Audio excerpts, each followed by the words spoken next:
দর্শক, ডেঙ্গু পরিস্থিতির খবরাখবর জানার চেষ্টা করব। বগুড়ায় যাব, সহকর্মী ফরহাদুজ্জামান শাহী আমার সাথে যুক্ত আছেন। ফরহাদ, এই বৃষ্টির সময়টায় ডেঙ্গু পরিস্থিতি স্বভাবতই বাড়ে, কি অবস্থা সেখানকার?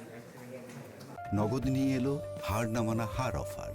সর্বনিম্ন 10,000 টাকা রেমিটেন্স নগদে পাঠালে থাকছে স্বর্ণের হার জেতার সুযোগ।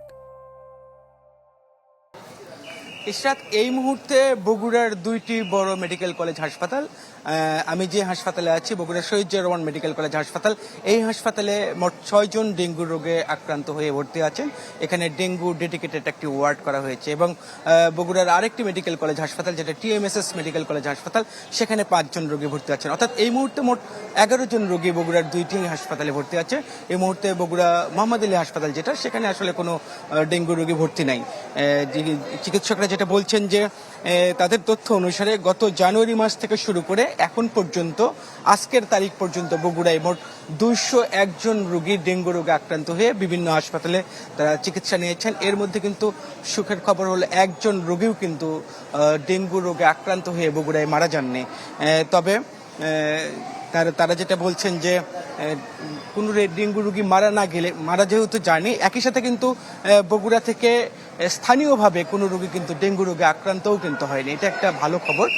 যারা ডেঙ্গু রোগে আক্রান্ত হচ্ছেন তারা মূলত বগুড়ার বাহিরে বিভিন্ন জেলা, বিশেষ করে ঢাকা এবং চট্টগ্রাম সহ অন্যান্য বড় যে জেলাগুলো আছে সেই জেলাতে তাদের আসলে ভ্রমণের ইতিহাস আছে। তার ফলেই কিন্তু তারা ডেঙ্গু রোগে আক্রান্ত হচ্ছেন এবং সেই ডেঙ্গু বহন করে নিয়ে এসে তারা বগুড়ায় বিভিন্ন হাসপাতালে তারা চিকিৎসা নিচ্ছেন। তবে স্থানীয়ভাবে এখন পর্যন্ত কেউ ডেঙ্গু রোগে আক্রান্ত হয়নি। সিভিল সার্জন যেটা বলছেন যে আসলে তারা সচেতনতা বৃদ্ধি করেছেন, তার ফলে আসলে সাধারণ মানুষ কিছুটা হলেও সচেতন হয়েছে।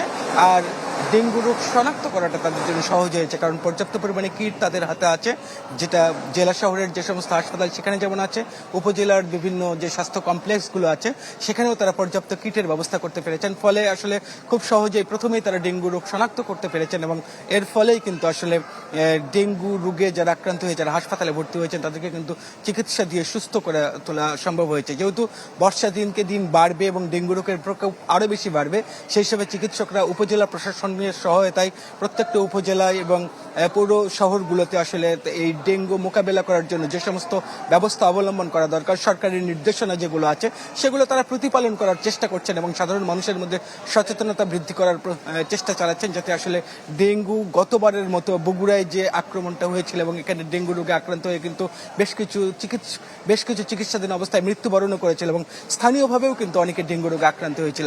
এবার যাতে সেই পরিস্থিতি যাতে সৃষ্টি না হয় সেজন্য প্রথম থেকেই বগুড়া সিটি কর্পোরেশন সহ অন্যান্য পৌর শহরগুলো আসলে ব্যবস্থা নিয়েছেন, পরিচ্ছন্নতা অভিযান তারা পরিচালনা করছেন। সেই হিসেবে চিকিৎসকরা মনে করছেন এবারে হয়তোবা সেইভাবে ডেঙ্গুর যে প্রকোপ সেই প্রকোপটা কিন্তু আসলে ছড়িয়ে পড়বে না এবং এইভাবেই তারা কিন্তু এখন পর্যন্ত প্রস্তুতি নিয়েছেন। সর্বশেষ বগুড়ার দুইটি হাসপাতালে 11 জন রোগী ভর্তি আছেন এবং তার মধ্যে গতকাল তিনজন রোগী এসেছেন। সেই 3 জন রোগী টিএমএসএস মেডিকেল কলেজ হাসপাতালে ভর্তি হয়েছেন এবং বগুড়া শহীদ জিয়া রহমান মেডিকেল কলেজে যে 6 জন রোগী ভর্তি হয়েছেন সেখানে কিন্তু সর্বশেষ তারা 23 তারিখে ভর্তি হয়েছেন এবং অনেকেই কিন্তু সুস্থতার দিকে যাচ্ছেন এবং এর মধ্যে কিন্তু 23 তারিখের পর আজকে 26 তারিখ পর্যন্ত কিন্তু এই হাসপাতালে কোনো রোগী ভর্তি হয়নি। ইসরাত, আসলে ডেঙ্গুর সর্বশেষ পরিস্থিতি এই ছিল আমার কাছে। ধন্যবাদ আপনাকে। ফরহাদুজ্জামান শাহী যুক্ত হয়েছিলেন বগুড়া থেকে।